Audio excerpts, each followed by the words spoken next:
ئەگەرچی پلانەکەی ئەمریکا بۆ چارەسەرکردنی قەیرانی سووریا هێشتا لە قۆناغیدا ڕەشتندایە، بەڵام لەو کاتەوەی دۆناڵد ترەمپ فەرمانیدا هێرشێکی موشکی بۆ سەر فڕۆکەخانەی شەعیرات لە نزیک شاری حمص ئەنجام بدرێت، هەندێک لە ڕوخساری پلانەکە لەلایەن دەستگاکانی ڕاگەیاندنەوە ئاشکرا بووە. بەپێی راپۆرتێکی ئاژانسی ئەسۆشیێتد پرێس، استراتیژیەتی ئەمریکا لە سێ تەوەردا خۆی دەبینێتەوە کە لەگەڵ پلانە شکست خواردووەکەی باراک ئۆباما سەرۆکی پێشووی ئەمریکا جیاوازی ئەو تۆی نییە کە ئەوانیش لە ناوبردنی داعش و گێڕادنەوەی ئاسایشە بۆ سووریا لەگەڵ قۆناغی گواستنەوەی سیاسی کە لە کۆتاییەکەیدا بەشار ئەسەد لە دەسەڵات دوور بخرێتەوە. سەبارەت بە قۆناغی یەکەمی پلانەکە کە ئەویش لە ناوبردنی داعشە، جێمیس ماتیس وەزیری بەرگری ئەمریکا دەڵێت کاری سەرەکیان لە ناوچەکە شکست پێهێنانی داعشە و لە چەند هەفتەی داهاتووشدا لەگەڵ هێزە هاوپەیمانەکانیان هێرشەکانیان بۆ سەر شاری ڕەقا دەست پێ دەکەن. قۆناغی دووەمیش کە جێگیرکردنی ئاسایشە، ئیداری ئەمریکا هەوڵ دەدات ڕێکەوتنێکی ئاگربەز لە نێوان حکوومەتی دیمەشق و لایەنەکانی ئۆپۆزیسیۆن ئیمزا بکات. ئەگەر چیش پێشتر هیچ لایەنێکیان پابەندی ڕێکەوتنەکانی ئاگربەست نەبوون.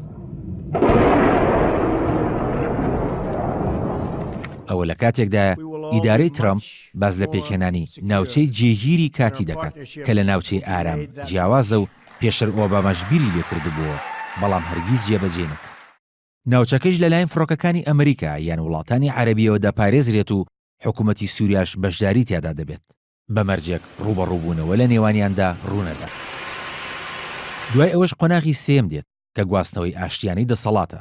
تیایدا ئەگەری ئەوە هەیە ئەسەد بە چەند ڕێگەیەک دەستبەرداری دەسەڵات بێت کە یەکێکیان ئەنجامدانی هەڵبژاردنە بەپێی دەستوورێکی نوێ و تیایدا ڕێگە لە بەشار ئەسەد بگیرێت خۆی بۆ کاندید بکات.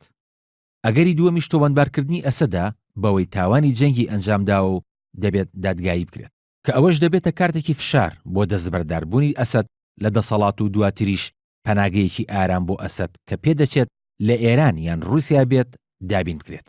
هەرچی ئەگەری سێمیشە کە سەختترینیانە دەستبەرداربوونی بەشار ئەسەدە لە دەسەڵات وەک ئەو شێوازەی بەسەر موعەمەر قەزافی و سەدام حوسێن داهات کە دواتریش کوژران.